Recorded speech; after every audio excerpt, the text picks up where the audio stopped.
Okay. Welcome to the prelude to the Trade Wars series. We are now on to the southern kingdoms, the first of them.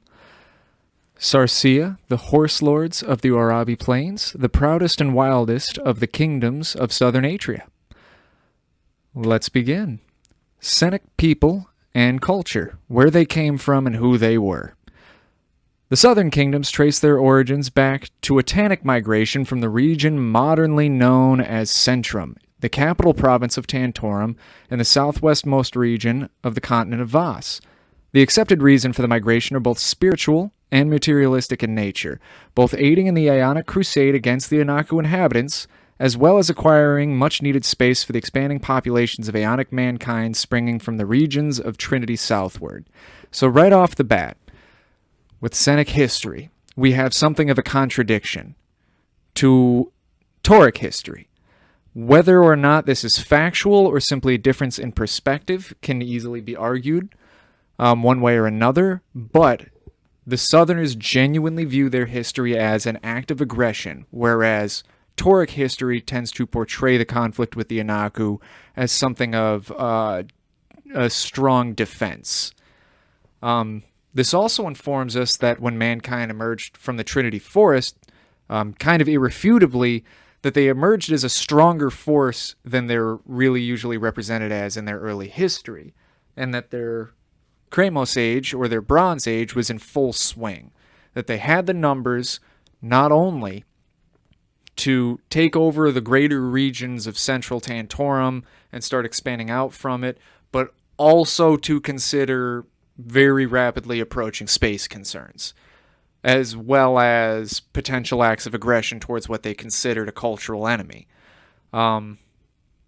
Likely what this alludes to is the people who lived in the regions of Centrum before 𝚃𝚔𝒔𝒄𝒆𒂃 mankind. 𝚃𝚃𝒔𝒄𝒆𒂃 being the creator god of specifically Tan and his people. We believe that the Valanders lived in the region of Tantorum prior to 𝚃𝚃𝒃 mankind's emergence, so it's very likely that Tannic mankind did not just move into the region, kick them out, and start breeding. It's very likely that they took over rulership of people who are already established there, which creates some questions as to what in Tantorum's history, and by extension, what habits in southern history are actually Valander habits. But that's a different thing, so we're going to move on and leave that for now. 𝚃𝚃𝒃 mankind as a whole, at this time, saw their animosity towards the Anaku as a struggle of good against evil, and Tannius' view of the struggle most certainly influenced the nature of these migrations. So the first migration of humans, or of 𝚃𝚃𝒃 mankind, into the southern regions of what we now call the Southern Kingdoms, collectively, was an extremely aggressive one. It was not a go make friends, find a place to live, get along with the natives kind of migration. It was a very go fucking kill everything you see, then keep the land, take the land and keep it, push them back over and over again kind of migration. This would later change heavily with the second and third migrations, as they'll come to be known as. But for the sake of the first migration, Tannius, who at this time is kind of the ruler, the high king of all mankind in progress, his perspective on Anaku being a very hateful one, very much coded the direction of this migration on its own. This migration, in all honesty, was eventually very similar in nature to the 𝚿𝚛𝚎 migration, bearing some of the same discoveries and consequences shared by our northernmost brethren. However, the nature of the societies springing from these migrations are radically different. The 𝚿𝚛𝚎ans fled Tantorum because of a difference of philosophy and religious view, very quickly becoming a religious view anyway. The brother of Tannius fled with his followers because of a difference in perspective. The Southerners were sent to the south. They did not start with a difference in perspective, but they eventually developed a difference in perspective that would make them culturally almost as different from Tantorum as Adrana is from it now. The exodus of the twin rulers. Following the establishment of the Tannic Confederation of Dukhans from northern and central Tantorum, it was decided that the descendants of Tanias of Tan, the Grand Master Dukhan, would send his own 2 children in an expansionist migration as a show of commitment and dedication to the Confederacy. So, again, this shows you how well developed mankind is just coming out of the woods. We don't know how long the prehistory of mankind is in the Trinity Forest, but it had to have been a fairly extensive period of time for them to have developed this level of political philosophy to be organized this well right off the get. Dukhans is the Tannic word for something of a level of governorship. Different levels of Dukhans range from localized powers of mayor all the way to the High King in this era. So Tanias being the highest of the Dukhans, the highest level of rulership of Tannic society at this time, is compelled to send his own children out as an expansionist act. His own children are going to have to lead the migrations out. This kind of shows that even early on, Tannic leadership, Tannic meritocracy, was defined by acts of sacrifice rather than raw acts of power or raw displays of prestige. Though raw acts of power and displays of prestige would become more relevant as time went on and their culture got further and further from its roots, which will happen in the South as well, albeit kind of much slower. At this point in time, it's still very much a meritocracy of self-sacrifice and achievement. More so, it would tie the ruling houses of later established Tannic nations together by familial relations. This establishment, however, did not come to fruition, or if it did, records and reestablishments of alliance were not maintained. So, modern southern kingdoms do not consider themselves Tannic.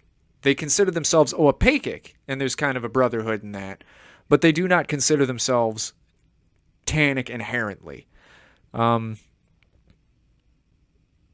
There's this kind of continuous self-conflict with all the southern nations in Tantorum where it's like they want to get along, they recognize their shared origins, but at times they're just too different. Southern kingdoms of the modern era consider themselves racially distinct from the father nation, though 𝚃𝚛𝚎𝚎 consider themselves to be much closer to the culture of the original 𝚆𝚆𝒃𝒃 mankind than even Tantorum is today. So this is one of those claims that really cannot be verified in any reasonable way. That being said, Tantorum's a modern country that's gone through all the modern developments that you'd expect for a country entering into a Renaissance period, whereas the traditional parts of Sarsia are still very much living in what one might consider a mock Bronze Age. Horse lords, who are still modernly living in non-metropolitan lives, roughly 60% of Sarsia lives this way, still very much adhere to traditions that, at least in thought, can be traced back nearly 2,000 years. Obviously, there's change over time, and that they're not immune to that, but there is the simple reality of the way they're living is factually closer to how mankind in their position would have lived back in the day, as opposed to what Tantorum is doing, which, very much modern, very much metropolitan, very much clearly influenced by markets and all the fun luxuries that we expect today. They're a lot closer to the iPhone than the Sarsians are. The early stages of the fight for South Ansar.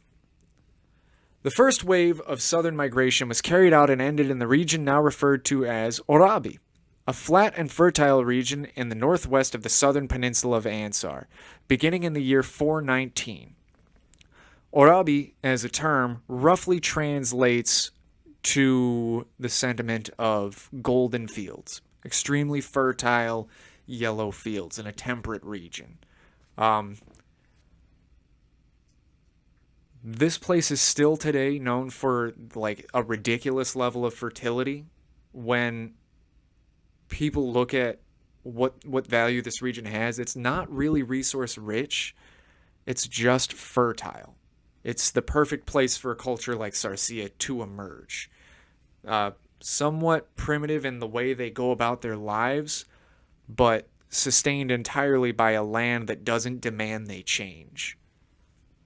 A short and cautious war against the native Anaku was waged for 10 years, in which a stalemate on the Cerrudian River was maintained until 429, whereafter the Anaku inhabitants were pushed back by the migrating southerners to the regions of 𝚿𝚛𝚎𝚎 and the 𝚿𝚛𝚎𝚕𝚞𝚍 greater woodlands.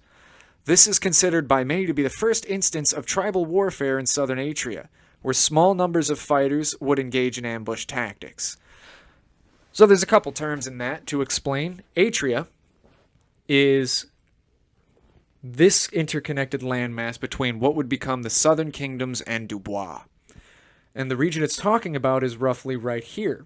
This river, extending vertically down the coast, kind of away from Tantorum, is the Cerrudian River. It's assumed that the southern migrants landed on this horn and then had to fight their way across the northern coast to try to gain control of it. Obviously, if they got cut off from behind, they'd be left isolated from the homeland, and that's not a great position to be in. And the Anaku, upon realizing that they had made landfall, would try to hold them off and cut them off at the river and wait for their chance to commit a counteroffensive. This did not work out in their favor, however, at least not yet. The region of 𝚿𝚛𝚎𝚎 would later be known as the 𝚃𝚛𝚊𝚍𝚎 city-states. That would be down here, the far south of the south. Later cleansed of Anaku by the third wave of Tannic migration. The 𝚿𝚛𝚎𝚕𝚞𝚍 greater woodlands would remain inhabited by the Anaku tribe of the Visan Ludnan into the present day. The Visan woodlands extends from this great lake, almost separating northern and southern Atria, and it extends all the way down to kind of this pinch point, almost like a line across, almost touching this great lake, right in the center of the southern Atrian Peninsula. Though fighting along... Oh, sorry. Started in the wrong spot. Let me find my place. Though fighting along the river was constant, the populations of Aeonic men actually increased in this time. It was later discovered via barrier rituals and Tannic archaeology that Skyr migrants in small numbers had actually landed along the western coast of the southern peninsula sometime into the conflict, and had made treaty with the now establishing southern tribes. So, I'm not sure if we have fully discussed the Skyr yet, and the people of the Domestican Isles, but they are a seafaring trader people. They are very mercantile in their focus, and if we were to zoom this map out, we could point out that they have a bit of a trade and relations empire going at this time. Not only that, over the course of further history, we'll see more and more migrations of Skyr into this region of land as time goes on. So, while this is contested by some Tauric sources, and while Aedean sources might not necessarily view it as significant, this was the first and what would eventually be a long string of habits, or a long string habit, or a long series of migrational relationships that would occur over time in the south. So it's safe to say that at this point in history, like just after the battles of the Cerrudian River, roughly 1/10 of the population of mankind in the south is not 𝚃𝚎𝚎𝚎, it's Skyr. Skyr is a term in the south, would also change over time in a slight way, not necessarily in the way it's said, but in the way it's used. Skyr is kind of a slur, whereas in the south, Skyr is just a title, a name, a sort of cultural indicator of migrant, who kind of, they've been in the south as long as the 𝚃𝚎𝚎𝚎 mankind has, for all intents and purposes, give or take about 4 to 7 years. So, whereas Tantorum sees Skewer influence as a serious negative, Southern kingdoms tend to view Skewer influence as a, what do you mean? They've always been here. And you'll see this later in the 𝚃𝚘𝚎𝚍 video as well, how interconnected the Skewer families and Southern families can be, and how deep that relationship runs, despite the fact that the Skewer, their presence in the South isn't typical for the way they go about the world. It is largely believed that these Skewer married into and assimilated with the Tannic migrations, and relatively large concentrations of Skewer cultural holdovers and ethnic makeup still persist in the regions of Orabi and the western coast of southern Ansar.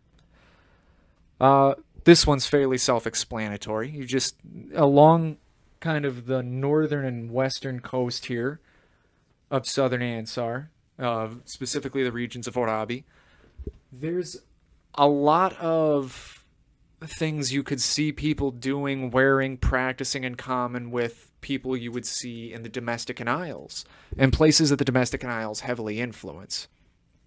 This is less relevant to a grand historical sense and much more relevant to, if you were to go there and see these people and meet them, how much difference you might find from the west coast to the farthest eastern reaches, where in the farthest eastern reaches you see horse lord culture at its purest, but along the west coast you see some sort of weird mishmash of horse lording and metropolitan lifestyle and seafaring and fishery, and you go from a very, very monoculture central region to a very rapidly modernizing coastal setting.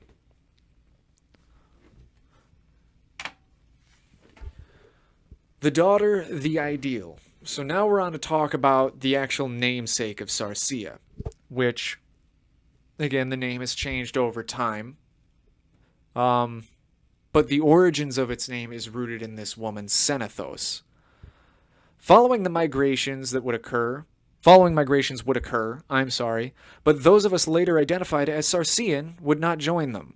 Whether it be our established homesteads or our unwillingness to battle our cousins in the east, the Flatlands people carrying the namesake of Senathos, the High Chiefess, and the daughter of Tanias, would always return to the plains they called home.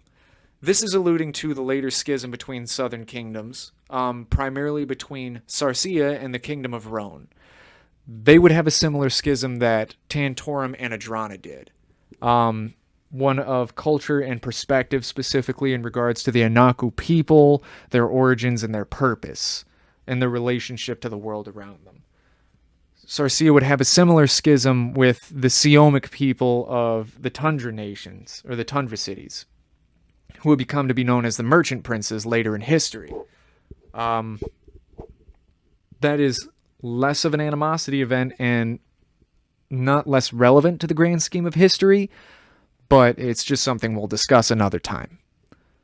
Senathos was recounted to be a remarkable woman, impressive in all ways, mental and physical. The description of her character is still used as the basis for judging the stature of athletes to this day.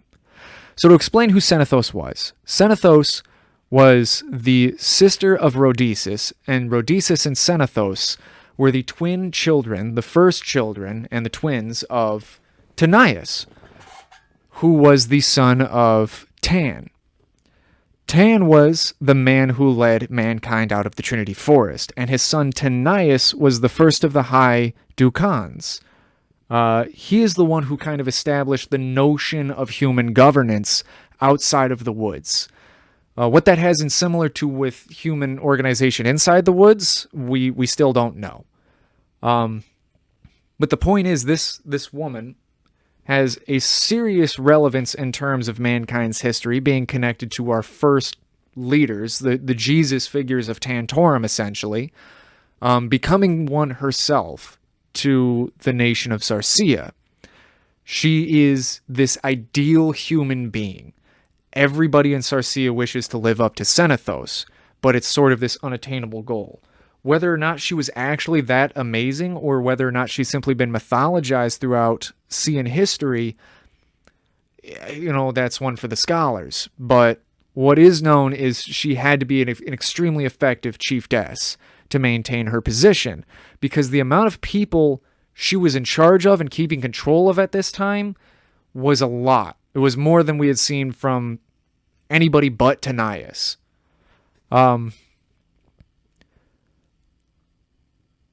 Other nations and cultures scrutinize Xian people for basing their male standards of beauty and temperament on a woman, which often the rebuttal is that the southern women are more man than most of the softer world's men can dream to be.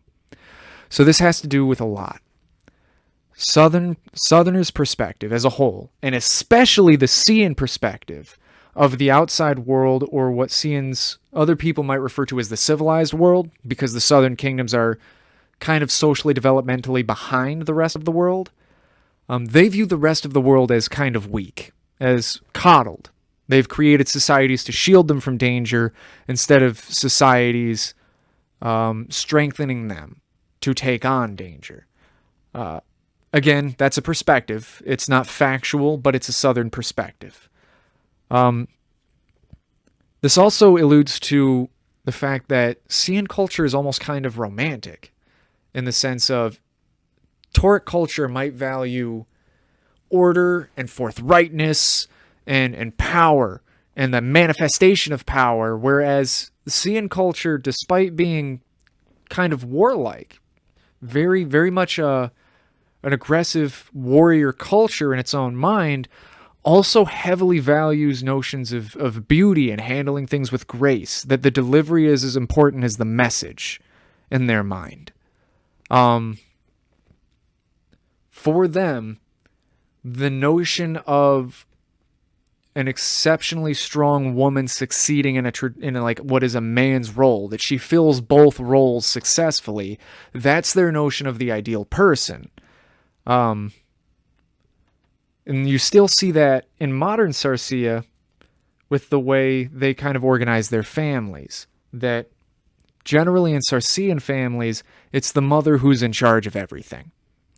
It's the mother who makes the final call on everything. The father may be traditionally the primary actor of the family. He might be the doer of the family, but mom is the thinker of the family, and she's the one who makes the decisions. This is a very stark contrast with the way Tauric family structure is set up, and even with Rhonic family structure, which still tends to be a little bit more egalitarian than Tauric family structure, but only in the vaguest of senses. With Xian structure, it's almost inverted. And it's very hard for outsiders to understand kind of how they came to this conclusion, kind of how they've maintained it as well. It's less maintained in the metropolitanized areas of Sarsia. You know, that's where you get a lot more of everybody's kind of the same group of people and everybody acts the same way, and there's not a whole lot of distance between different cultural influences. In the conservative and traditional and very reluctant to adapt to the modern world parts of Sarsia, still very matriarchal in their family structure. It is believed that she carried the strongest and most concentrated bloodline of what Southerners would call the Ailill line, traced back to the wife of Tan himself. Tauric scholars reject the notion of her heritage being Ailill, or a being of light. Ailill, also referred to as the Ailill line, is this accepted Southern notion that Tan's wife, was not 𝚊𝚘𝒔𝒄 mankind, that she was something else. They believe that something else was also 𝚊𝚘𝒔𝒄, but different, special, maybe even angelic in their perspective. They do their best to trace this line, though Southerners are notoriously bad about keeping historical records. A lot of what they record in history is hearsay.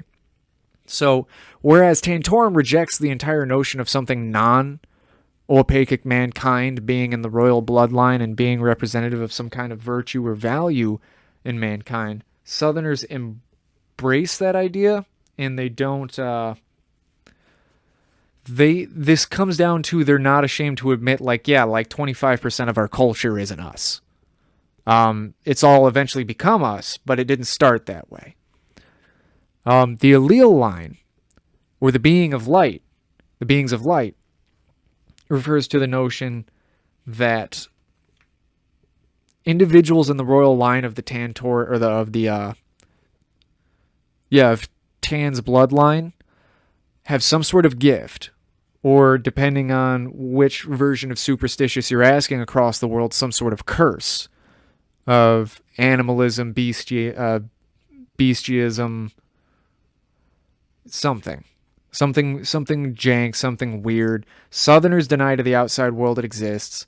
Tantorum straight up rejects the existence of Tan's wife as some sort of other being that could have given them any such thing. Adrana doesn't know what this thing might be in the first place. So yeah, there's that. It's fun. The end of the first chiefs and the first era. The death of Senathos in 498 marked the beginning of a tumultuous time for the Cenn people, who, following the death of their leader and spiritual guides, split into many smaller tribes. So right here we see that the advancement of humanity in this time, the advancement of 𝚆𝚊𝒃𝒃 mankind, is really held together by a very small number of extremely charismatic people. And what Tanais was able to do to keep his people together, to set up kind of a structure of succession and a political structure that maintained itself to a certain degree without his purview, 𝚃𝚎𝚎 failed to do. 𝚃𝚎𝚎 did not carry out that same level of foresight. Specifically, Senathos didn't.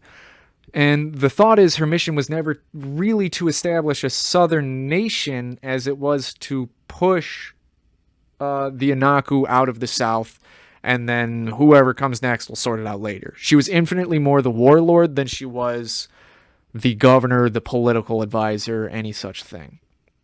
It would be almost 200 years before the common label of Cennian would emerge among them, and even longer before a common national identity was established by the bureaucrats of Tantorum, assumed to be around the year 690. So again, the bureaucrats of Tantorum established the idea that this is a Sarcean nation, that this is a confederacy of tribes identifying as a country. This was happening, but the average Sarcean wasn't necessarily overly aware of it. They identified with each other against outside forces. They did not necessarily consider themselves all the same thing until well into their historical existence. And you can see this as when you look at them versus societies around them, they have a much more fractured history and a much more fractured sense of identity.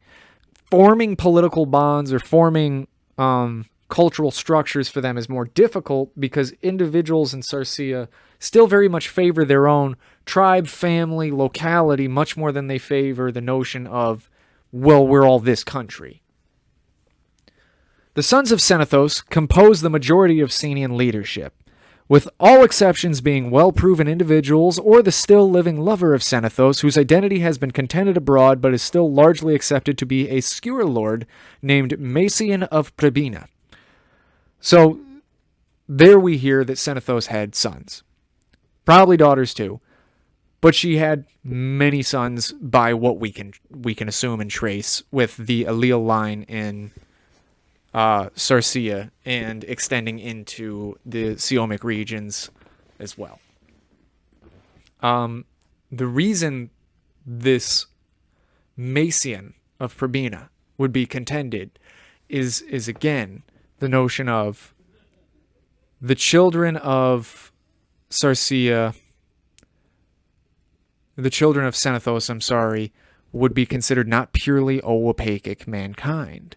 And that notion to people who have a heavy investment in, I guess, the sense of purity about mankind that is maintained in places like Tantorum would really not like that. And that same sentiment does exist to some degree in 𝚃𝚎𝚎, though to a very minor degree. It is from him that the southern cults of Mu'an, or Alaric, as he is referred to by the Adenian scholars, are traced. And often it is controversially claimed that the true original practice of the Islandi religion still and only truly exists in 𝚃𝚎𝚎 and southern Tantorum. 𝚆𝚎𝚎 survived Senathos for 8 years, placing his death firmly in the year 506. The Islandi is also in reference to the people of the Domestican Isles. It is a reference to them not as a whole, but to another important segment of their culture. Skewer lords tend to be the ones that migrate. Islandi tend to stay put. And that really does establish one of the oldest religions of the region of 𝚃𝚎𝚎, outside of Tannic philosophy and the notion of mankind as a sacred entity without really a creator, outside of almost dove worship would be what at this point in time Tantorum still practices. This really is the only contest to that in this time. And Alaric and the Islandi religion is really based around notions of worship of love and the family, and the importance of bloodlines and interconnectivity between families and things like that. His leadership was succeeded by the first and oldest of his and Xanathos' sons, Vittori, who ruled for 30 years before he was slain in a tribal war, and all records of his following bloodline were lost to the First Dark Age. So again, this is where his Vittoric's bloodline is not terribly relevant, except for the fact that that's when we start losing track of who's related to Xanathos. Sarceans are notoriously bad at keeping historical records. They did not keep track of where this bloodline went, who it extended to. So now it's a big question as to like who really has a claim to high kingship of 𝚃𝚎𝚎, or high queenship, or who's just a distant cousin of some royal bloodline, or whatever. It becomes like up in the air. Who knows? It's hard to tell from the outside. From the inside, there's ways to tell. It is, however, widely accepted that his bloodline carried on, and that truly exceptional individuals in the 𝚃𝚎𝚎an regions are likely related to him either through distant or directly depending on their recorded families of origin. The pass-on of the disease of lycanthropy in its full manifestation is also used as an indication, as 𝚿𝚛𝚎, or 𝚃𝚎rian, as the Adaeans would refer to her as, cults. 𝚃𝚎rian cults claim lycanthropy was a gift from Tan's wife to her sons. Again, we come back to something extremely controversial that Tannic scholars would reject and Adaean sculptors would go, I don't know, too, is the notion that the royal lines in the south can be traced by a curse of lycanthropy. Again, Southerners tend to deny that this exists. So do Tannic scholars, and Adaean scholars are very, very curious to find out. Do Bonians believe that the South has something going on? Because of their constant conflicts with the South, they've seen some things, and they believe that the South has, if not some sort of physical curse or physical, they believe they have profane magics. The truth of this is yet to be seen. The First Dark Age.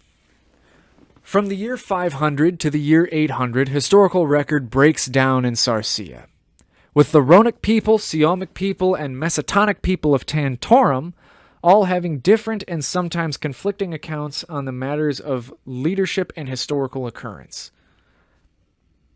Again, we're entering a dark age where the Seans had very little concern for writing anything down, recording anything. This is an era of largely small-scale tribal warfare, where no one person ever really pulled out on top. Sometimes people got a little bit ahead, they quickly lost all of it. The Sean people really spent the early part of their history fighting themselves more than they fought anybody else. What can be firmly said about these 300 years is that they are something of a dark age for the Seneca people, with very little population growth or social development occurring in these times. What is notable, however, is that in this span of history, scenic martial tradition refined itself down to the light cavalry tradition they are famous for today. Due to the significance of rapid deployment and tribal warfare of the vast open plains of the region. This is simply a continuity between how they acted then and how they act now, and based off where they live, you can see how that developed. The region of Sarsia is very flat, very open. These people brought horses over with them, and they only found the horses to be more useful to them than they ever were in their homeland. So as time went on, over the next few hundred years, any conflicts you had with neighboring tribes, you'd probably want to resolve them with a horse, because otherwise your opponent was going to run circles around you and you were just kind of hosed. This stuck with them so firmly that they still do it in the modern era. That scenic skirmishers, cavalry, and scouts are their primary export when it comes to military matters. They don't field a whole lot of line-holding infantry. They don't field anything in the terms of modern artillery. They're not known for being great sailors. They don't have much of a navy to speak of. But even into the modern era, some of the best skirmishers and horsemen on the planet. Scenic mercenary cavalry was employed by their neighbors to resolve internal conflicts and to provide auxiliaries to their neighboring armies often, as they still do, notably in Tantorum, the 𝚃𝚎𝚎, and in Nura. In Nura, the 𝚃𝚎𝚎 down here, obviously, modernly, Tantorum here, in their conflicts likely with the Valanders, as well as several civil wars that they may have had, or civil conflicts. And in Nura is down here-ish. It's the Shatter States. The Shatter States are still a series of about a dozen small kingdoms who generally get along with each other. Not always. The former became something of a cultural staple to the Seneca people, with their holy sites either being constructed in or their husbandry settlements being built around their holy places. One of the more notable of which are the coastal stones of 𝚆𝚆𝚛𝚎, sitting near the southwest border of Sarsia, almost perfectly in the bow of the land along the western coast. The coastal stones of 𝚆𝚆𝚛𝚎 are pictured behind you. They're these great monoliths sticking out of the waves. The conjecture is that these black stones, which you can find, 𝚆𝚆𝚛𝚎 would be about right here. So the coastal stones would be about right here. Just kind of down there, bordering between where Sarsia would start, or would end, and the 𝚃𝚎𝚎 would start. You have coastal stones kind of next to the 𝚿𝚛𝚎 lesser woodlands here. You have them in the greater woodlands. You have them down here on the Giants Peninsula, which we will talk about later. And you have some up here in the Kingdom of Rhone. And there's other ones all over the map. Tantorum tends to destroy them when they find them. There's some in the Trinity Forest. Who built them is still a mystery. Their purpose and full usage is still a mystery, but the Southerners tend to leave them intact. Rhonic people use them for worship. Siomic people use them for worship. Seneca people eventually use them for worship, though not in this time. In this time, they're just nifty. They're just leaving them alone. They don't know what to do about them. They're leaving them there. The skewer attributes some relevance to them, which was enough for the Seneca people to go, okay, we'll leave them be for now. It is also in this time that Seans developed their now famous horse's vest, a type of leather armor banded with local metals that helped protect their prized animals from slashing and stabbing attacks from footmen, as well as some protection against glancing projectile attacks. The same armor was used shortly thereafter, was adapted by Tantorum, though modified for prolonged conflict rather than skirmishing or shock tactics. Again, just to emphasize how much they valued horsemanship and horses, and that they developed a way to protect their mounts and their animals before they really even developed a significant way to protect themselves better at this point in time. That their attention was so much on animal husbandry shows you kind of where really this society got its start and what they considered their lifeline. Take a drink of Pepsi.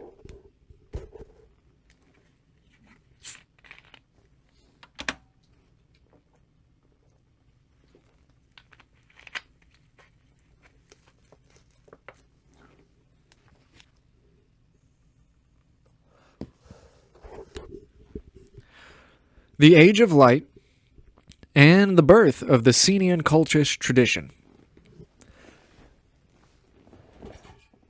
This Dark Age was firmly and abruptly ended by a warlord by the name of 𝚃𝚛𝚎𝚕𝚏𝚍 in the year 872, who dominated the region and with the assistance and backing of the now established 𝚃𝚛𝚎𝚕𝚏 class of thinkers and spiritual guides, established the 𝚃𝚎n Confederacy and the Library of Kritiban, of which the capital city of 𝚃𝚎 would emerge from over time. A few things to go over in that. 𝚃𝚎𝚕𝚏𝚍. 𝚃𝚎𝚕𝚏 is this famous warlord who, in this time of tribal warfare, actually managed to begin consolidating a bunch of territory in the region. So, up until the year 872, or roughly thereabouts, give or take, 10, 20 years, there's not one prominent political power in Tantorum. There's a bunch of tiny ones fighting each other for prominence, for power, for authority, yada, yada, yada. None of them are succeeding in a spectacular fashion. 𝚃𝚎𝚕𝚏𝚍 takes control, and Kritiban would be up here, so he takes control of this clan from the northernmost peninsula of South Ansar and immediately begins pushing out, and where everybody before him failed to consolidate more than 2 or 3 tribes under their rule, he consolidates pretty much all of them, all at once. It snowballs.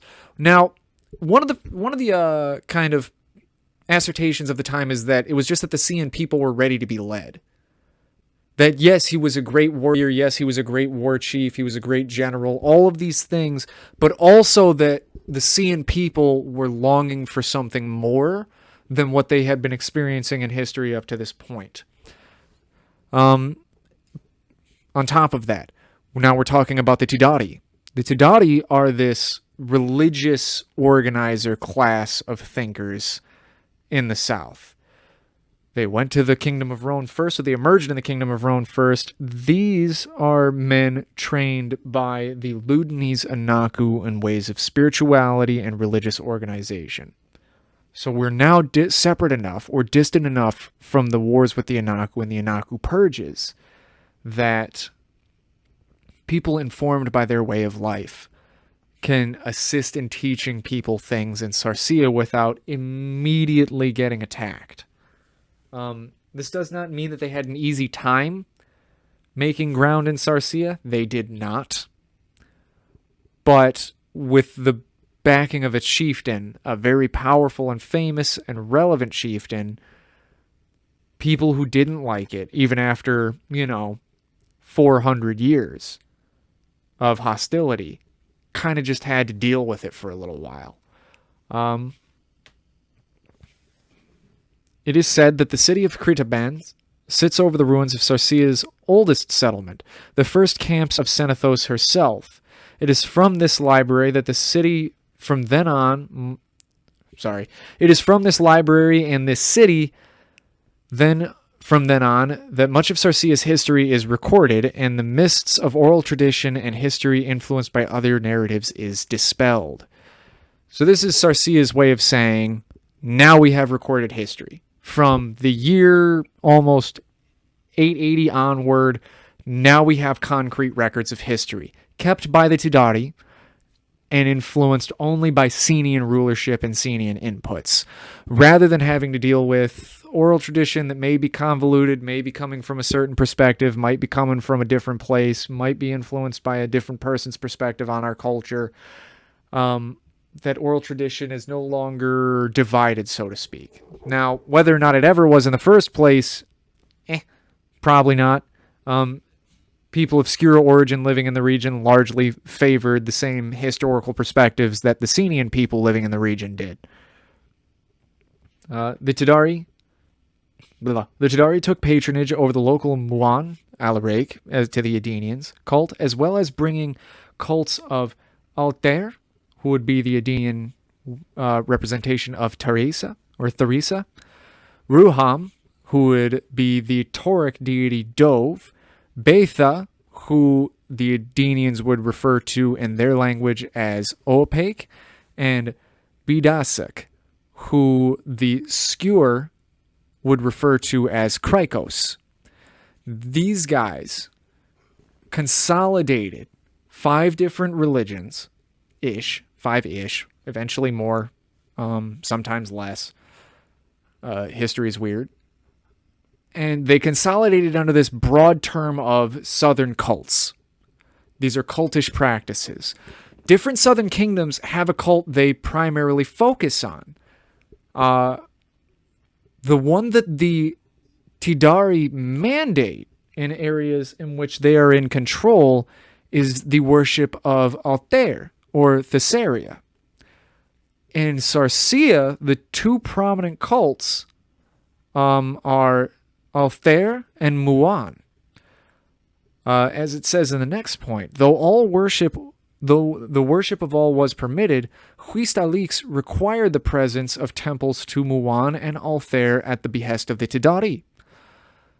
So for Saracens, it is the worship of the god brought by the Siomic people, 𝚆𝚊, and 𝚿𝚛𝚎 that are most relevant. 𝚿𝚛𝚎 being the wife of 𝚘𝚆𝚏 and the goddess trapped on the moon, so to speak, in their lore, in their belief set, that she watches from the moon and that the lunar cycles are very important to Southerners as a whole for this exact reason. And it's believed that from her, the allele line was consecrated. So it's sort of like, it'll feel sort of backwards to Edenian worshippers, for example, who see 𝚘𝚏 as the creator of mankind, and 𝚃𝚌 is relevant because of her connection to him. Southerners kind of do it opposite. They believe 𝚃𝚎𝚕 is the more relevant one, the one who put the most into mankind, and that 𝚘𝚏 was simply the one who physically shaped the vessel.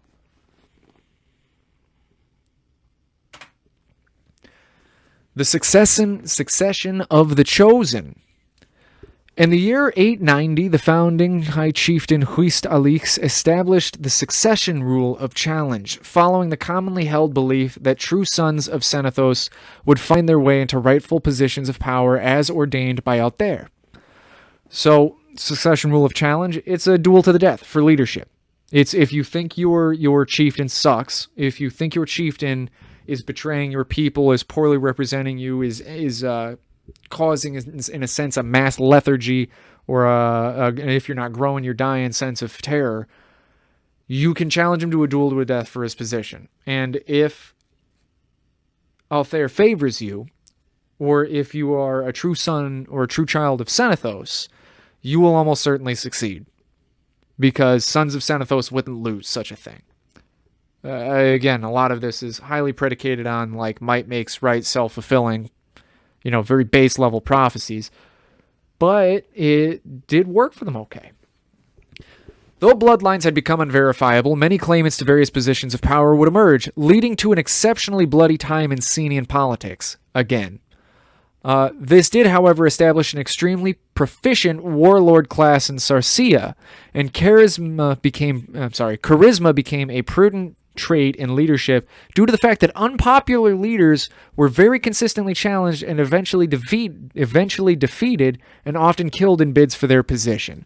So you have the high chieftain 𝚃𝚌, and then you have many warlords who are now paying fealty to him and their positions. While 𝚃𝚌 was never going to be deposed at this point in time, and he wouldn't until his eventual death, due to natural causes, many of the chieftains now swearing fealty to him would absolutely be deposed and their reigns challenged, and the sense of like hereditary, or you're going to do better without me, really? You think you can do better? It became a very, well, if I can beat you in a fight, I can probably do better.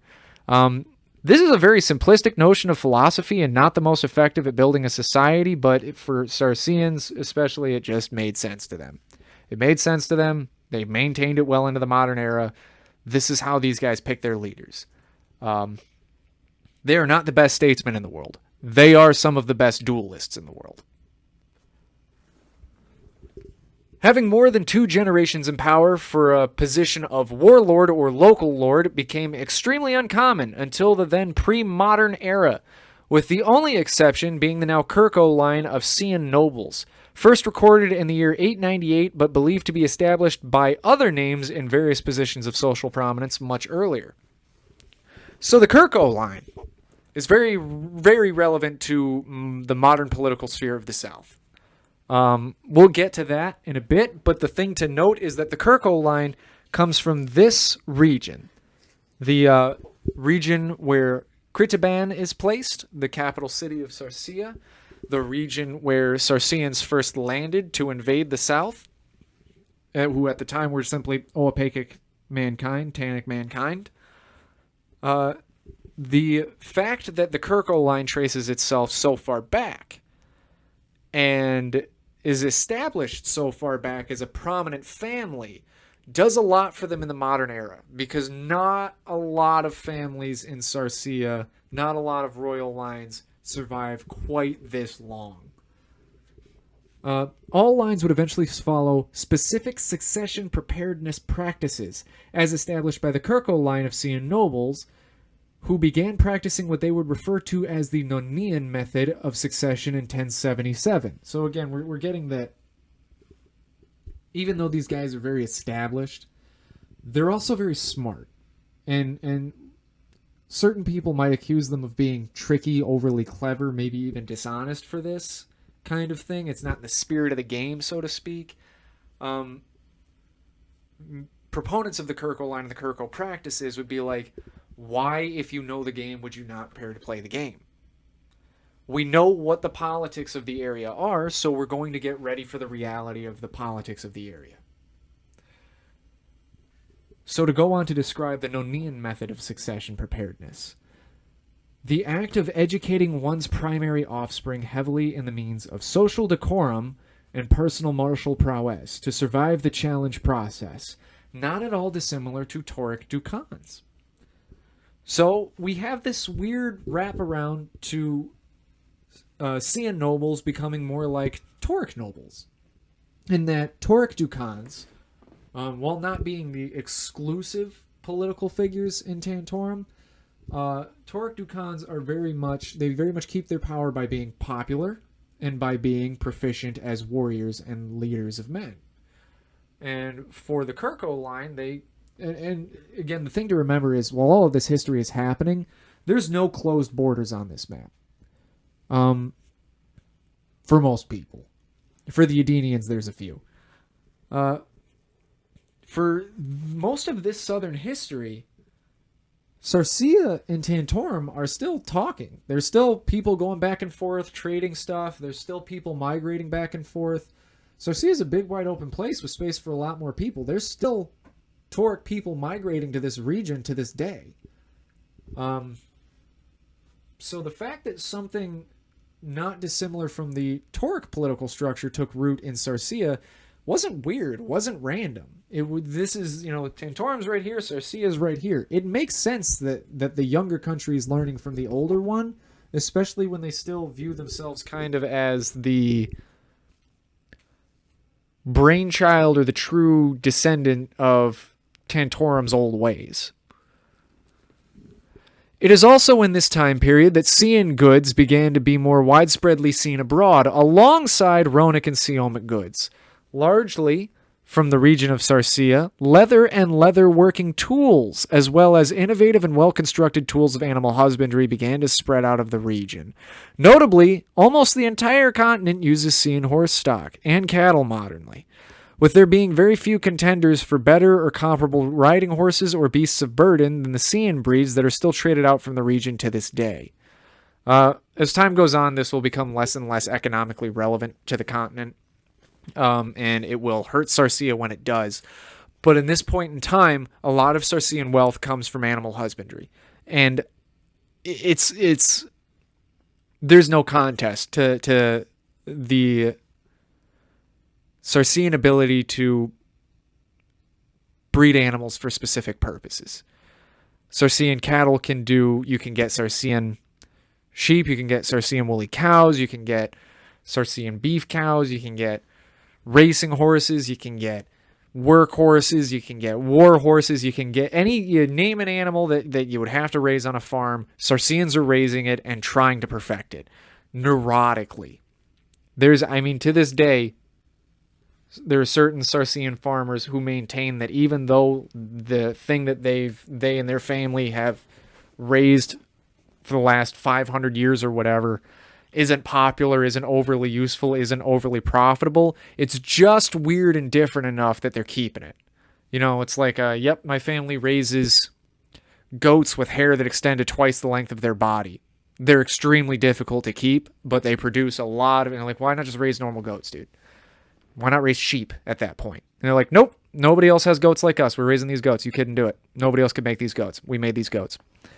And you see probably the widest diversity of what animals are capable of turning into in Sarcea.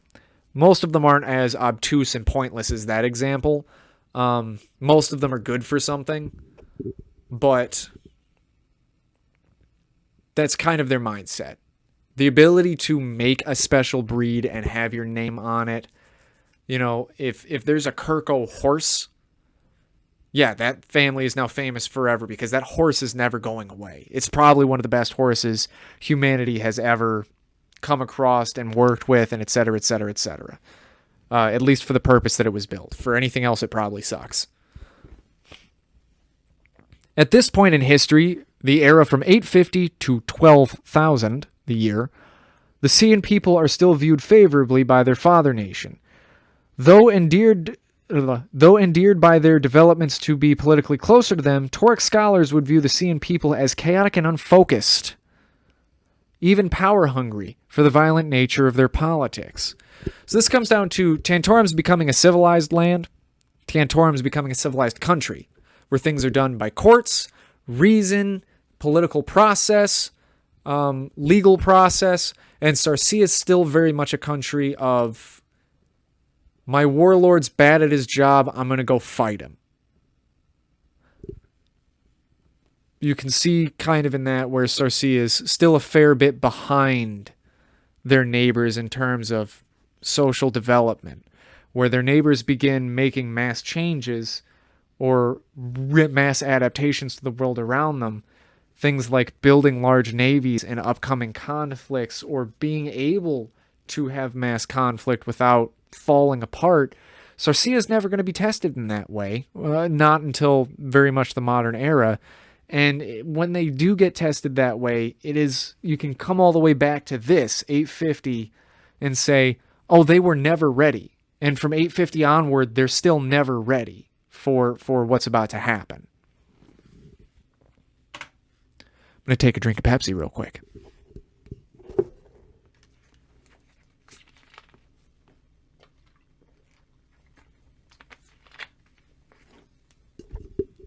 Alrighty. So now we're on to the stuff that will be modernly relevant, which is fun, and I like it. The beginning of the 𝚃𝚎 reign. Following the death of 𝚃𝚛𝚎𝚕𝚏 in 1081, the prominent tribal leader 𝚃𝚛𝚎𝚎 took over lordship of the city of Kritaban, placing the 𝚃𝚎 line firmly at the top of the Sarcean ladder. Noted as a just and calm ruler, High Chief Taxus expanded many of the learning facilities and permanent establishments of the time, and began ordering the construction of them in the neighboring tribal hubs, paving the way for a more sedentary lifestyle among the Sarceans. So what we immediately get is that the 𝚃𝚎 line, we see why they were thinking so far ahead, in terms of establishing the Nonian methods of training and all that. You go, okay, these are thinkers. They're thinkers in a warrior society, right?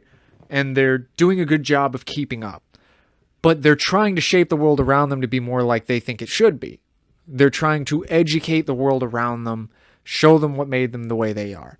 We can assume largely at this point in time that this is really not like a political or a conniving act, but this is him saying, hey, education is going to be important. We need to start catching up. We need to start catching up. We need a smarter, more capable, more broadly capable people.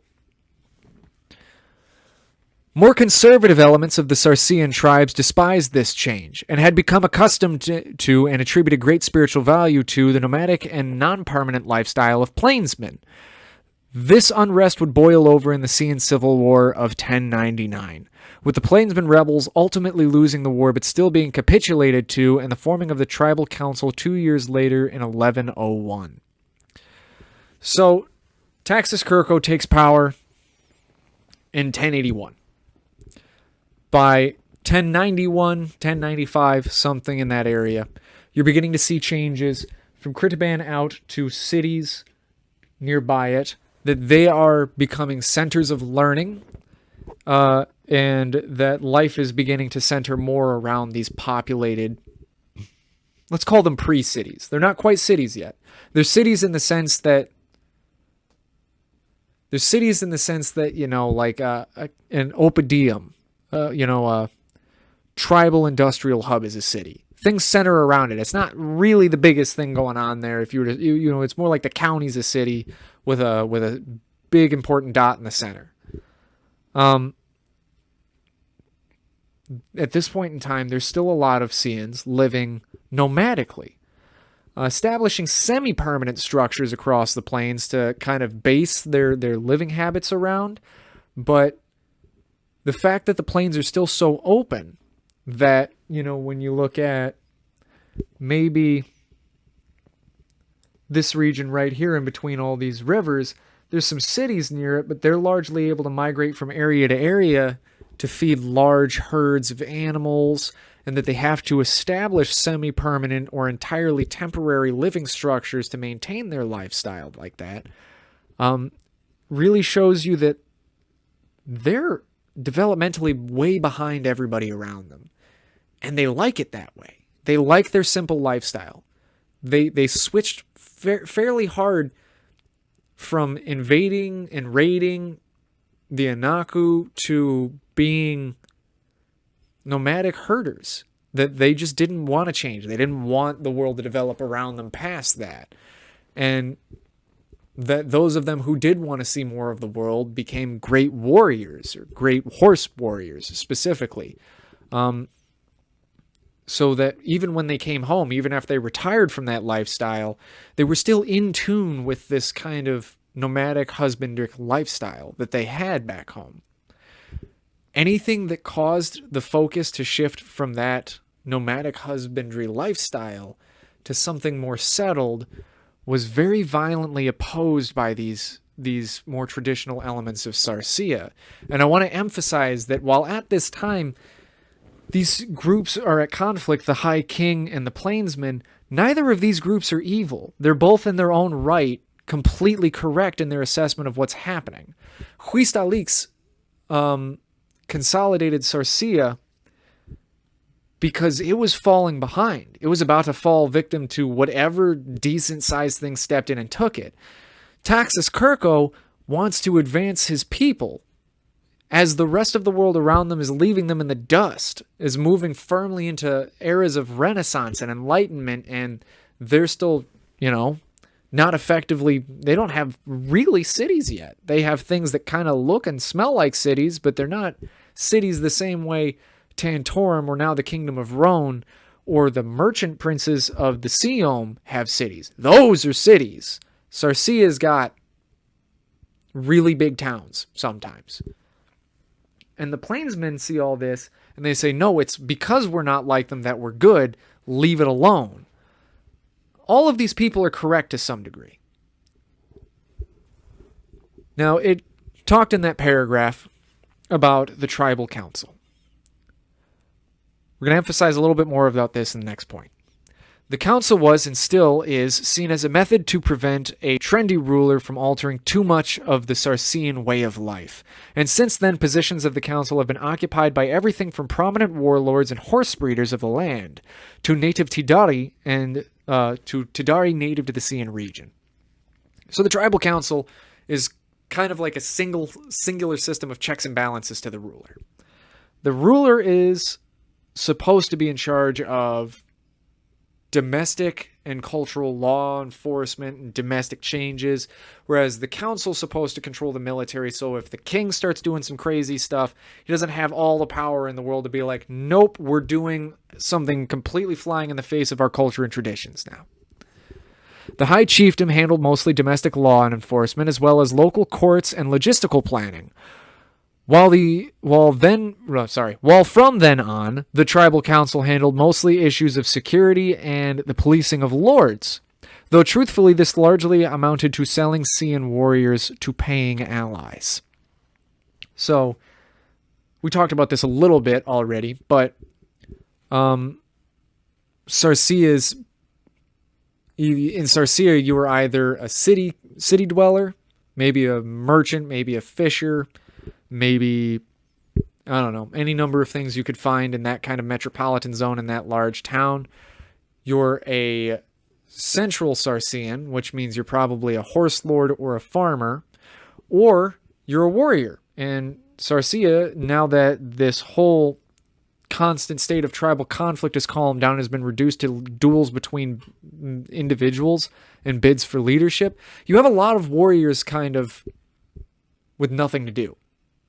But the tradition of them being necessary is still very much there. Not a whole lot of time has passed since they were all at each other's throats. And that you needed, in a village of 300 people, maybe, you probably needed about 40 guys ready to fight at all times, just to be like, hey, something's over there on the hill, go take a look at it, and if it looks like it's eyeing us up, get rid of it. Though 𝚃𝚎𝚎 considers itself to be warlike internally, up to this point in history and for a long while after, they would fail to actually enter any formalized wars. 𝚿𝚛𝚎𝚎 and Tauric scholars, as well as many Tirari, refer to 𝚃𝚎𝚎 as a mercenary nation, of whom sells soldiers as its primary export. So, the last point and that point in tandem emphasize what's happening pretty well. At this point in time, the tribal council and the high kingship are making most of their money not through local trade, not through local business, not through animal husbandry even anymore. They're making it by lending Sarcean soldiers and warriors to paying neighbors and allies. This is where you start to see 𝚃𝚎𝚎 become relevant. In the modern era, Sarcean mercenaries are kind of the go-to for, we need somebody who we can throw pretty much anywhere that a horse can go and do it effectively. We need somebody that's more adaptable than they are. There's a word for it. They're adaptable. They're adaptable mercenary cavalry force. And they're light, and it's easy to get a lot of them for not a whole lot of money. Comparably to, say, trying to get Tauric mercenaries to do your work. They're going to charge you a lot. There's probably a large boat involved. There's just a lot of things you got to pay for. Senians, pick us up, drop us off, tell us what to do. We get looter rights. And they're pretty much happy.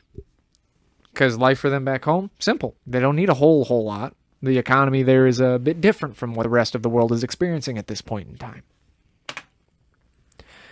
The early failure of the tribal council. Though it was thought that the tribal councilship would assist in quelling unrest between the now plainsmen and settled folk, a second much less organized civil war broke out in 1132, not along ideological lines of civilization, but along families of tribal warlords feeling their power now pressed by the changing times. So this civil war breaks out kind of from an accusation of the people who were in charge of what became the metropolitan zones and the people who were in charge of what are still largely rural areas.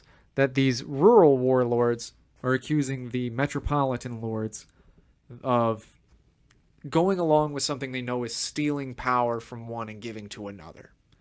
And it's less organized in the sense that you just got this very, very broad smattering of conflicts and night raids and secret attacks that have a lot less to do with an actual political goal and a lot more to do with just raw internalized animosity towards a changing way of life. It is speculated that this civil war was sparked by an argument between tribal councilors and the now king 𝚃𝚔𝒔𝒄𝒆𝒂, who the tribal councilors claimed that 𝚃𝚔𝒔 had proposed and was planning to go through with an unlawful establishment of more domestic positions within the council, mirroring Tantorum's merchant classes. This is unverifiable. Whether or not this is true is entirely a matter of perspective. What it is important is that this is what was kind of thrown at the high kingship at the time. This was the accusation, and it shows you the nature of the feelings that the more rural lords or the more rural warlords and horsemen are feeling. That they're afraid that they're going to be pushed out of the power structure because of how much like Tantorum the High King is and the High Rulership is. They don't want to become Tantorum, but it seems like it's inevitable in their future, and they're doing everything in their power to stop it. The superstitious, largely headed by the 𝚃𝚛𝚎𝚕 of the time, claim that this was also the influence of some malicious foreign element or of spiritually corrosive origin. So again, the influence of Tantorum, maybe even a Drana.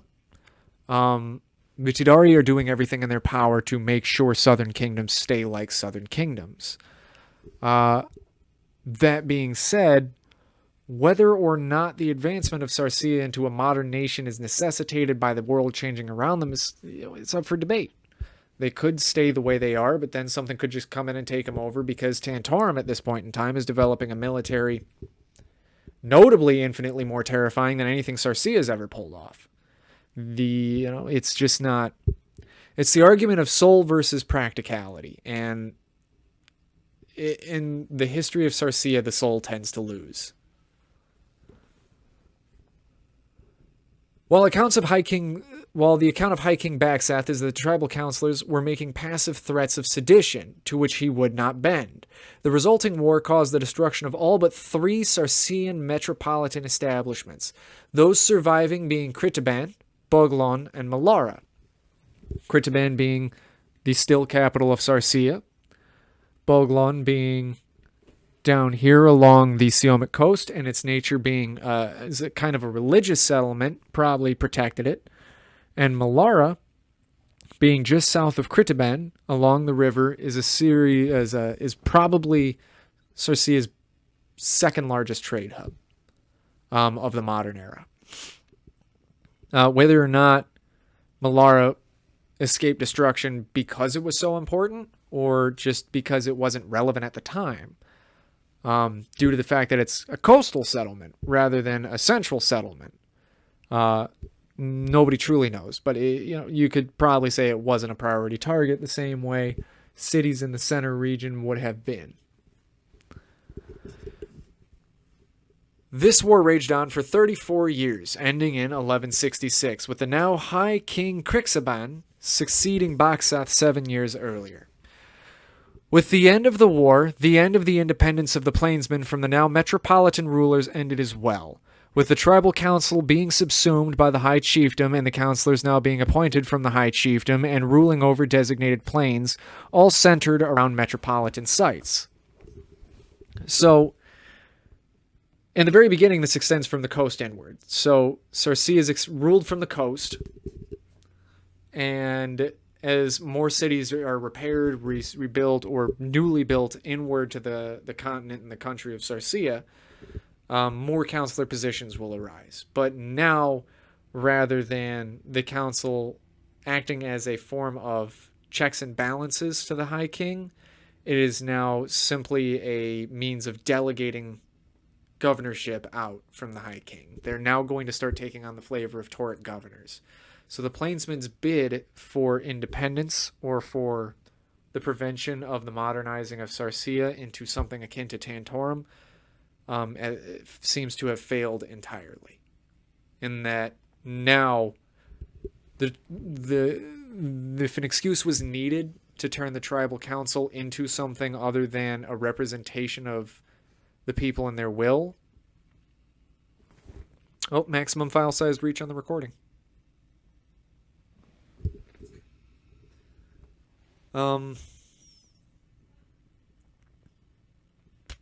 was I talking about? Oh, if there was ever an excuse needed for for the High King to remove that opposition and change it into something that serves him better, it was now given in the form of the Plainsmen's Revolt. All right. As of 1166, there are only 3 council positions, obviously stemming from Critaban, Malara, and Boglon, where there were once over 56 among the Plainsmen. This number would eventually expand back into 12 positions, but slowly following modernization of 𝚃𝚎𝚎. So that is a terrifyingly informative series of numbers. 56 positions was the 56 rulers of tribal families in 𝚃𝚎𝚎, or at least prominent tribal families. That shows you how radically that changed the political landscape of 𝚃𝚎𝚎 over pretty much overnight in terms of their history. That it went from 56 prominent voices, 56 sources of ideas, 56 sources of opposition to change, down to 3 that only really serve to carry out the ruler's ideas as an extension of himself. Though the term is not used fondly within the borders of 𝚃𝚎𝚎, a truer title for modern tribal councilors would be governors. Their positions and authority much closer reflect that of Tauric Duke Khans rather than the populist martial representatives.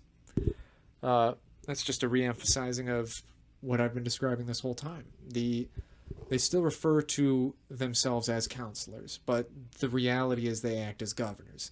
And if you're seeing history and seeing governance from this point on, you shouldn't have an illusion that tribal counselors are a part of a democratic process or any sort of representative process. They're not. They're governors appointed by the High King at this point in time. All right, we get into the big one now. From family lines to law. From roughly 1168 to the year 1256, these years are referred to as the 𝚃𝚎𝚎 or 𝚃𝚎𝚎an Age of Consolidation, in which the 𝚃𝚎𝚎 line establishes more metropolitan zones and expands the tribal council, always with allies to quell unrest in less tame regions of Golden 𝚃𝚎𝚎. Golden 𝚃𝚎𝚎 is what Tantorum would refer to the region of Orābi as, in terms of a color descriptor for the plains of Orābi. The progressive rulers of 𝚃𝚎𝚎 pushed the modernization as a way to keep up with their rapidly developing neighbors, as they grew into even greater threats in an even more uncertain world. So this is the 𝚃𝚎𝚎 line trying to turn 𝚃𝚎𝚎 into a competitive nation on the political scale, or on the international scale. The way they go about this largely flies in the face of 𝚃𝚎𝚎an tradition. Though with the Plainsman Revolt failing some years earlier, I doubt that was much of a concern for them at the time. Conservative elements in 𝚃𝚎𝚎an culture claimed that this was simply a way to exert greater control over the people from the throne of the high chiefdom, with the 𝚃𝚎𝚎an way of life paying the price for this control. Greater and more extensive efforts are directed at establishing a shared identity between 𝚃𝚎an people, as well as reforming the economy of the region, moving away from the loose barter system that was commonplace throughout the region, and moving towards a more centralized economy akin to the guilds and banks of Adrana and Tantorum. So we're starting to see the big changes right here that the Plainsmen were afraid of.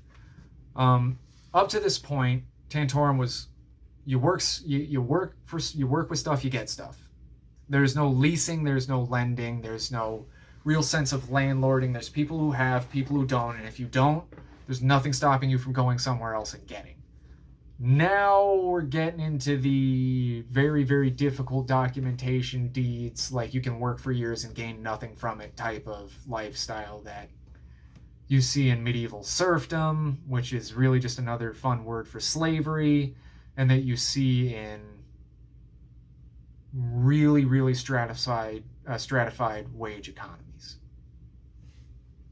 Though it is a slow process, the widespread use of 𝚃 coins slowly became commonplace, largely minted from local deposits of 𝚃𝚌𝚒, 𝚆𝚂, and sparse deposits of calcium. 𝚃 is it's like tin.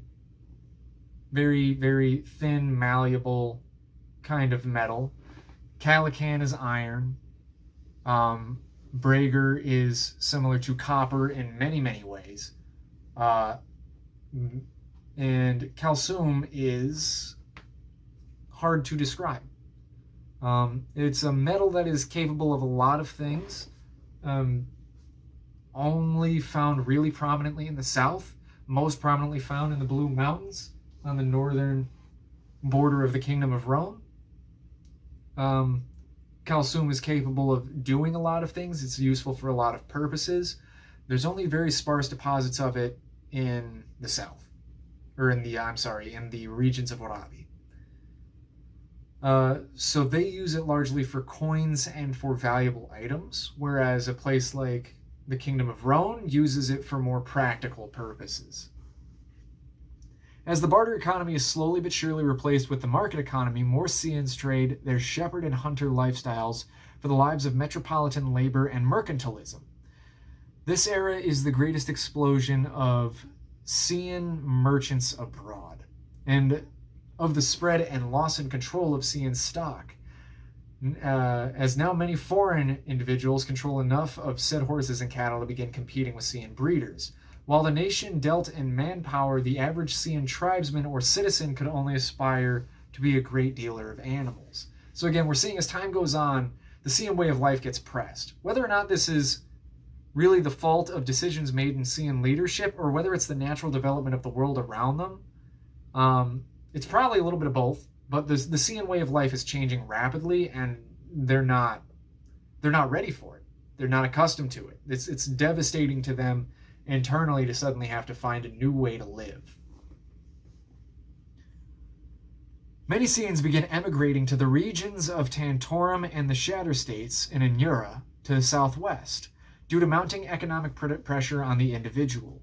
To combat this exodus, High Chiefess 𝚃𝚌𝚒 penned the first Land Obligation Acts of 1271, obligating the patriarch and the firstborn son of the patriarch of every family to remain in the region which they are born, but allowing every son thereafter to migrate as they see fit.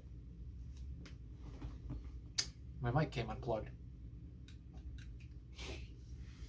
I'm back. I think I'm back. My mic came unplugged. Oops. Fuck. Many 𝚃s began emigrating to the regions of Tantorum and the Shatter States to the southwest, due to mounting economic pressure on the individual. To combat this exodus, High Chieftain 𝚃𝚌𝚒 penned the first Land Obligation Acts of 1271. I can hear a dingbat behind me giggling. Fucking microphone. Obligating the patriarch and the firstborn son of the patriarch of every family to remain in the region which they are born to, but allowing every son thereafter to migrate as they see fit. Land Obligation Act. So we're getting into serfdom. Serfdom in a legal sense, and the naming of such is very Tauric. It's very, if the Tantorum was to write down a law, write down an obligation, write down a tax, it would sound something like the Land Obligation Act. Now 𝚃 is doing the same thing. They're rapidly stepping into the feudal era, and they are rapidly seeing all the benefits and the negatives of entering such a time, place, economy, all those things. They are now reflecting even more the father nation than they have in nearly 1,000 years. To enforce this directive, the Al-Arain are established. From 1275 onward, they function as lawkeepers, tax collectors, and knights of the 𝚃 high kingship. That's what's kind of pictured on the screen there. This janky AI art where a dude has no hands, but They really... This is the first time in 𝚘𝚎𝚎 you're seeing something like an organized force working for the High Kingship. Up until this point, you've been dealing with what is largely levied, volunteered, tribal manifestations. You know, mercenaries leaving 𝚘𝚎𝚎, a group of 60 dudes leaving 𝚘𝚎𝚎, is actually just a bunch of dudes who got together and decided to sell their work together. Now you're seeing dudes being established as like, yep, this is the 𝚃𝚛𝚎𝚕𝚞𝚍 of 𝚃𝚛𝚎𝚕𝚞𝚍. They are an organized force of knights sent out to deal with problems that the High King has designated. This has not happened. In a certain sense, it was very easy to live outside of society up to this point. There's always somewhere to go, somewhere to run to. The southernmost reaches of 𝚘𝚎𝚎, you know, the capital isn't going to get you down there. Now it very well might. Now it might, and the closer and the more of these 𝚃𝚚𝚕𝚞𝚍 there are, the less likely you are to ever get away from the way that things are changing now. If you haven't paid your taxes in 10 years, somebody's going to try and come find you now. You don't just get to hang out in the woods and be left alone, as so to speak. It is also in this time, starting roughly around 1275, that Xian conflicts with the 𝚿𝚛𝚎𝚎𝚑 and the Ronic War parties begin. Galvanized by anti-Anaku sentiments locally and from their near neighbors in Tantorum, relations between 𝚘𝚎𝚎ans and their Ronic brothers are frayed. 𝚘𝚎𝚎ans are accused by both the Ronic state and the states of Siom of falling under the influence of profane influences, such as the spiritual corruption and a love of material things, that they would attack a brother nation. So 𝚘𝚎𝚎 starts finally pushing on the borders of the Kingdom of Roan and the 𝚿𝚛𝚎𝚎 forest. Now, the accusations thrown at them are not necessarily fair. At this point in time, the Siomic people have been at war with a singular entity who we'll talk about later for pretty much their entire history, and the Kingdom of Roan has been conflicting with Dubois for a long time. A long time. So, them pushing on the border is very inopportune for Couronne. And this is like kind of the reigniting of an original, very old school animosity between these two entities in the first schism, which I'll talk about more when we do the Kingdom of Roan video. But these two countries, when they started out, looked very similar, were very similar in all ways, are now very different people with very different feelings about the world, and do not necessarily trust each other in any way, shape, or form. They're entirely foreign to each other in that certain sense.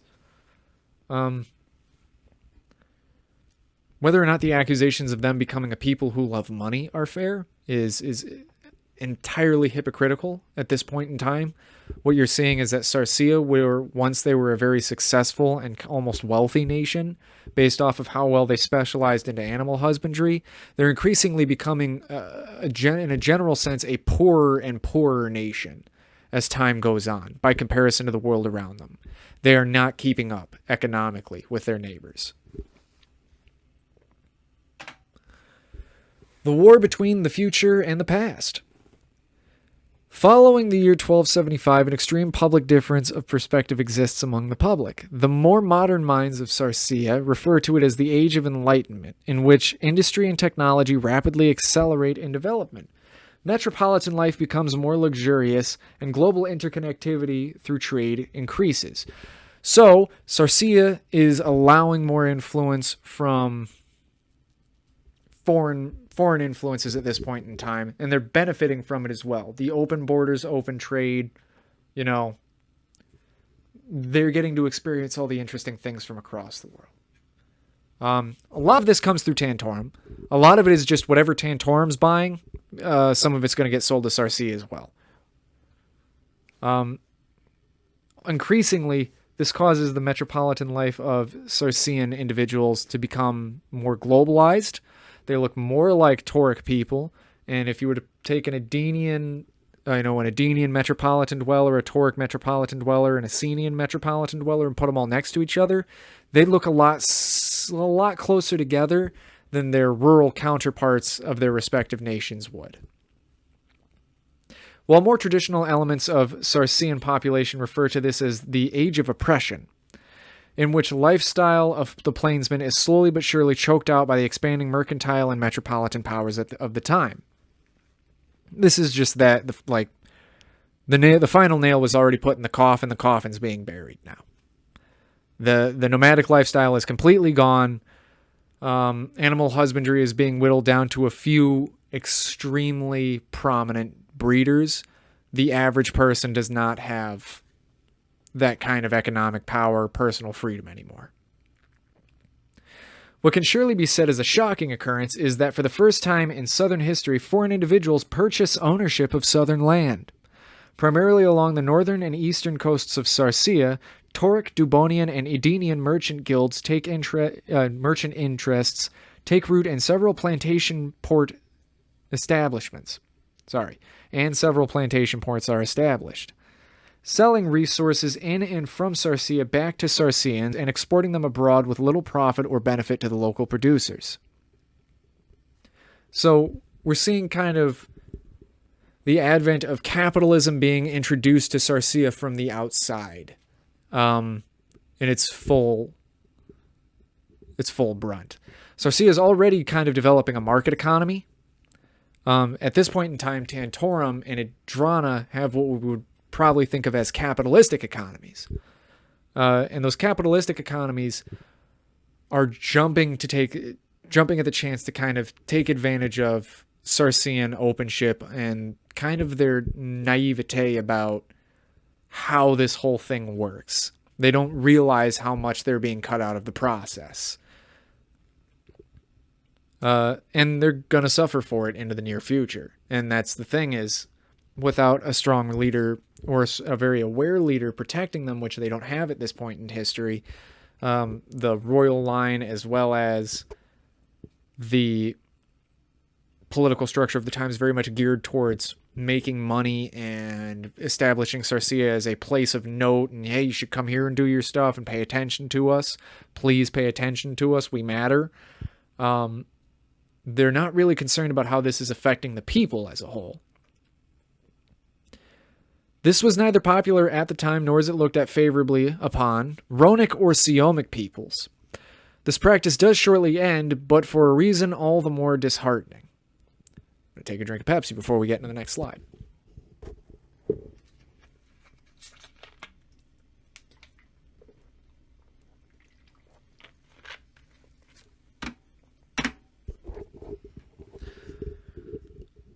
So, the Great Defeat. In the year 1350, the Tauric invasion of southern kingdoms begins. Though all southern kingdoms would eventually be subject to the father nation, 𝚆𝚎𝚎 suffered the worst under their boot. A short 7-year resistance was made before 𝚆𝚛𝚎𝚎 formally surrendered to the Tauric invaders of 1357 in exchange for the retention of his kingship and 𝚆𝚎ean governance and structure, but now paying a hefty tax to the father nation in the form of resources, money, and manpower. So the nature of the Tauric conquest was not necessarily annexation off the get, but the establishment of southern kingdoms as tributaries to the Tauric homeland. The reason for this is the point in history where Tantorum's starting to get nervous, starting to realize our neighbors have gotten stronger, they're all getting buddy-buddy, they're all looking at me, and I've got nothing guaranteed on my side. So, in true Tantoric fashion, rather than trying to make friends, they beat nearby countries with a stick until they are forced to be their friend. And it works. Let's be very clear. It works. Tantorum's very good at this. They didn't come into the South with a sense of ignorance. They didn't come in and suddenly realize they were outmatched. They came in fully aware of who they were fighting. And there was really not a single chance they would lose. They were very meticulous about it. They were also far more advanced than 𝚃𝚛𝚎𝚕𝚞, for example, being bordered right up against them, was the softest target to invade. It is the least organized. It did not have much of a formal military to speak of, definitely not a navy. And overall, you take maybe the 5 most important cities in Sarsia, and you've taken Sarsia. That's it. There wasn't a whole lot more going on there. The rural types, getting control of them is a matter of impossibility. So you just need the metropolitan people to pay their taxes and keep their people in line, and hopefully that takes care of it. The brevity of this resistance was formally despised by the Cenn image of the great and fierce warriors. I've totally messed up this sentence. I'm just going to full restart. The brevity of this resistance firmly disposed of the Cenn image of great and fierce warriors both domestically and abroad. The cultural impact of this loss would shape the sense of shame and pride Sarsians still display, as if they've been trying to reclaim their identity ever since. So again, up to this point, Sarsians view themselves as great warriors, and they're hired all the time by neighboring countries to be great warriors in their armies. And they have this image of their namesake, Senethos, being the greatest of Tanaius' children and this great warlordess. And then they get invaded once and lose in less than 10 years. So this kind of shocks their entire sense of self. Part of it is not necessarily their individual skill, but they're just so outmatched in terms of technology development and organization. I think they failed to really reconcile the fact that greatest duelist in the world does not mean greatest general in the world, does not mean greatest armies in the world. And this realization kind of hurts for them. Ladnus, born in 1331 and living until 1396, would go on to be known as and recorded as Ladnus the Cowed. Sarsian pride would be greatly wounded in the following years of occupation, knowing that they had rightfully lost, but generally believing that they would have rather resisted the occupation much harder than Ladnus did.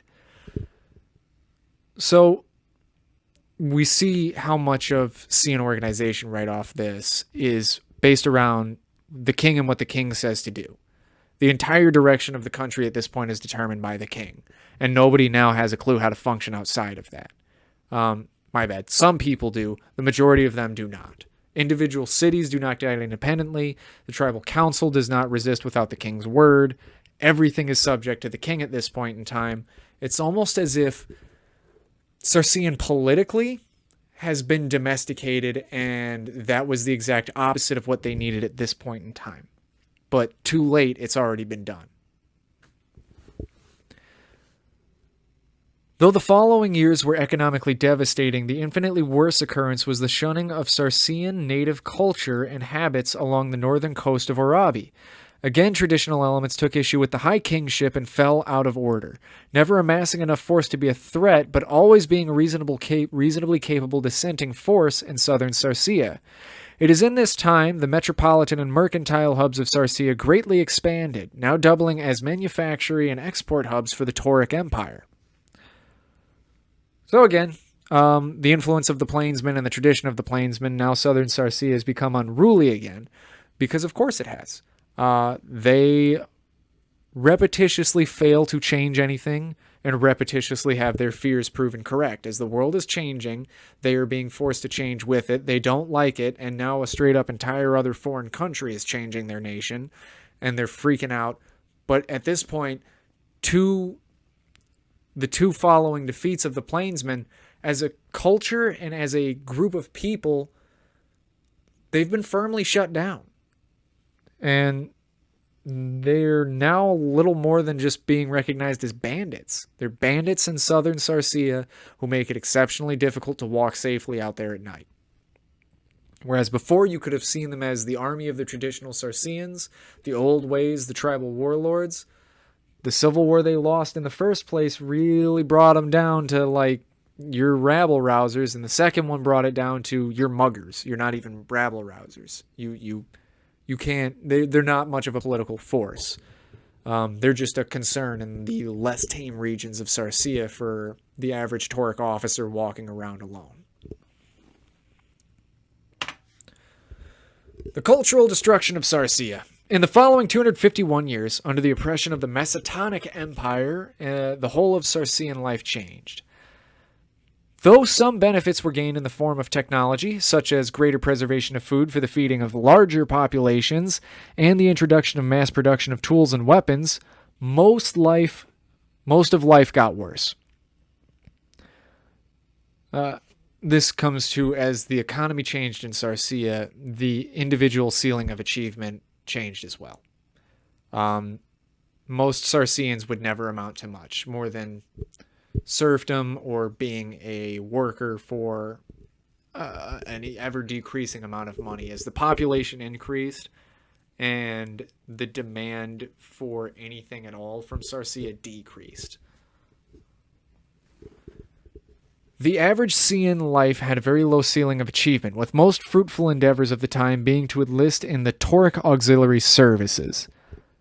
Tantorum made sure it was very beneficial to people to join their military forces and help in their expansion and aid in their military preparedness. So a lot of 𝚆𝚎ans actually end up in the conflict regions of Tantorum, both in the south and abroad. The High Kingship, in order to deal with the greater demands from the Macedonic Empire for manpower, the Macedonic Empire is actually referring to a specific set of ruling families within Tantorum, who will later in history, and directly in modern history, will have closer ties to the southern kingdoms than Tantorum itself does as a whole. Expanded the Land Obligation Acts to include sons for service in the military orders of the time. These laws are largely still in effect today. So the same laws that were used to predicate serfdom in 𝚆𝚎 are now also being used to institute a draft, essentially, to send off to Tantorum and later in history to be utilized by the Cian High Kingship. Though much of Cian identity was despised and attacked by the occupiers, the practices of the 𝚃𝚛𝚎 were largely left alone and in some cases protected by the Tauric occupiers, and many former members of the merchant classes were empowered. So this just comes to a bit of a mystery. While Tantorum was civilizing 𝚆𝚎, the thing they left alone was Cian religion. Now, one could postulate that this was a bit of the formation of like a notion of tolerance and liberalism in Tantorum. Another could just point out that another way to look at it is if you start attacking the religion of these people, they're going to stop cooperating. We're taking everything else from them, let them have religion. That's probably all that really made the average Cian go, this is fine, I guess. We'll live with it.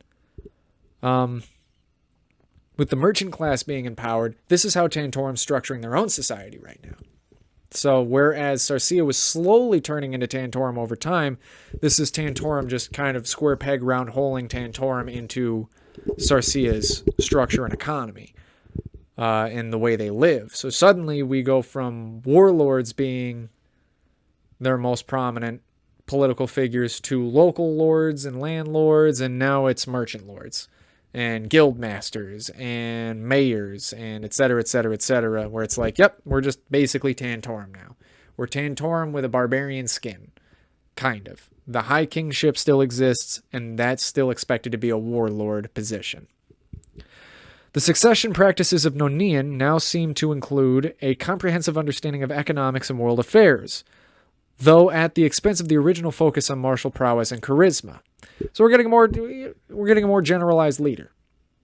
The High Kingship is now something very akin, probably, to the Tauric High Dukan and kingships across most of the world. The 𝚆𝚎an people are no longer unique in pretty much any way in terms of their political structure. The names might be unique, but the functions are not. They have turned into a modern nation at this point in time. the liberation of 𝚃𝚎𝚎. So we jump quickly from the occupation to the liberation of 𝚃𝚎𝚎 because the occupation of Tantorum, to know what they were like in that time, all you need to know is what Tantorum was like in that time. A Renaissance industrialist society. We jump this far ahead because as far as Sarcean history goes, they think less about the occupation and more about the events leading up to what allowed them to be occupied and the person or the people or the events that ended that occupation. They're very focused on their big sweeping moments in history, and they lose track of the details a lot, which is why their neighbors consider them ignorant at times. So I'm going to focus on what they're going to focus on now, because I think that's in the spirit of kind of explaining to you who these people are. I'm telling you what they would tell you. The liberation of Sarceia. The occupation went on as described until the reign of one infamous 𝚿𝚛𝚎𝚎, who shall not be referred to as chief in any right. Slain by his son, the liberator and hero 𝚆𝚆𝚛𝚎𝚎, the Dark Horse, for the crime of conspiring to reject the reasonable offer of independence from the now Tauric state after the dissolution of the Macedonic Empire. So again, they're not talking about it at all in this. The important thing to note is from the 1300s when they're invaded to the 1500s when the Macedonic Empire falls apart, offers of friendship and independence were granted to the other two southern kingdoms.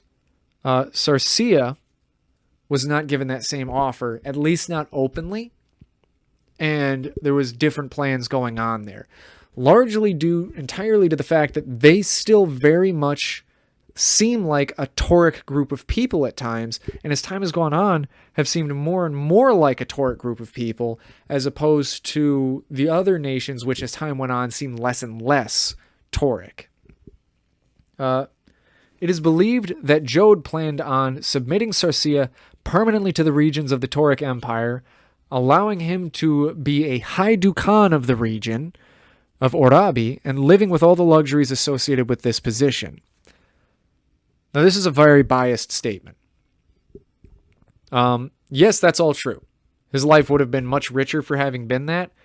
Also, it would have created the permanent infrastructure for Tantorum to invest more permanently in Sarceia. And we see what Tantorum has done with its own lands. It's fairly good at building places up. So there were some benefits to this plan. However, I don't believe for a second that Sarceans ever would have accepted it as an outcome. It would have permanently upset them. 𝚘𝚎d, born in 1572 and slain in 1619, who conspired to sign a treaties permanently annexing Golden Sarceia as a province of Tantorum. 𝚆𝚆𝚛𝚎𝚎, born in 1595 and ruling currently, discovered this plot, exposed by public confession and publicly executing the traitor in the center of Kritaban. Taking the crown and shortly thereafter meeting with Chancellor Polaro, issuing the ultimatum that if Sarcean freedom was not granted as Rhonic and Siomic freedom had been shortly earlier in the century, it will be taken by a now modern army very much inspired by their own. So that's a very strong statement, but the statement itself isn't very important. What's important is what it implies, which is that much of the occupying force in Tantorum, for some reason, I already forgot his name. I just said his name. It's not 𝚘𝚎d. It's not 𝚘𝚎d. It is 𝚆𝚆𝚛𝚎𝚎. Yeah, there we go. 𝚆𝚆𝚛𝚎𝚎. The way he's talking implies that most of the forces in Sarceia are on his side. That Polaro has to be concerned about the forces in Sarceia are working for 𝚆𝚆𝚛𝚎, which is strange because most of those are, at this point in time, Tauric occupiers. It's postulated that 𝚆𝚆𝚛𝚎 had either bought or earned or made some promises to earn their support. So suddenly, not a large chunk, but a reasonably concerning chunk of the Tauric military is defecting to 𝚆𝚆𝚛𝚎𝚎, as well as whatever army he's mustered under their nose up to this point, which we know was something in the form of raider battalions. Light cavalry battalions he was ready to resist with, as well as the Al-Arain, who he was reorganizing under his leadership immediately following the death of 𝚃𝚛𝚎𝚎. And we do know that while some of the Tauric military occupying 𝚃𝚎𝚎 went home, not all of it did. Most reports from the Tauric end say that that's because they were lost in bids of violence for Ceneian independence. But there's also the reasonable assertion that they were simply absorbed into the greater Ceneian military. And you even find most Ceneian horse captains now, because this is shortly after the development of gunpowder, most Ceneian captains have a pistol.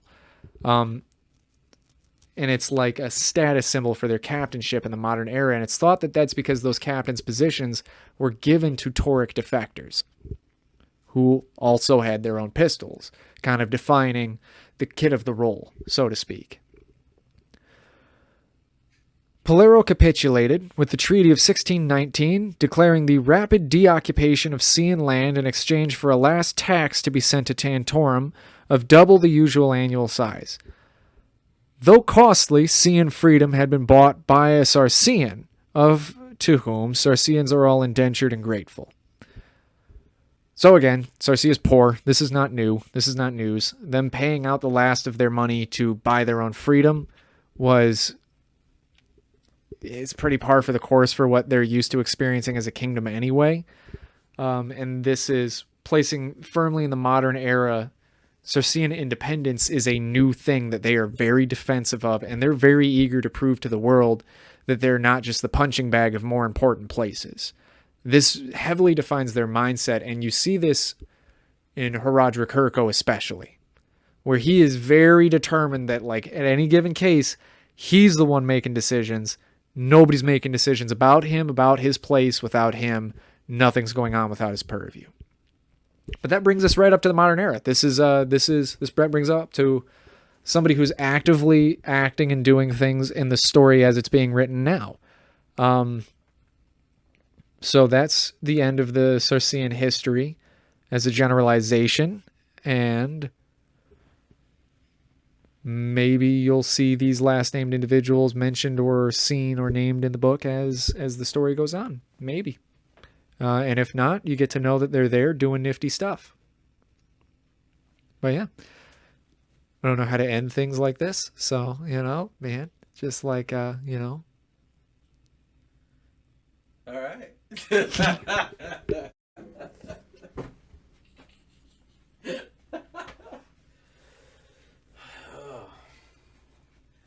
Almost 2 hours. almost.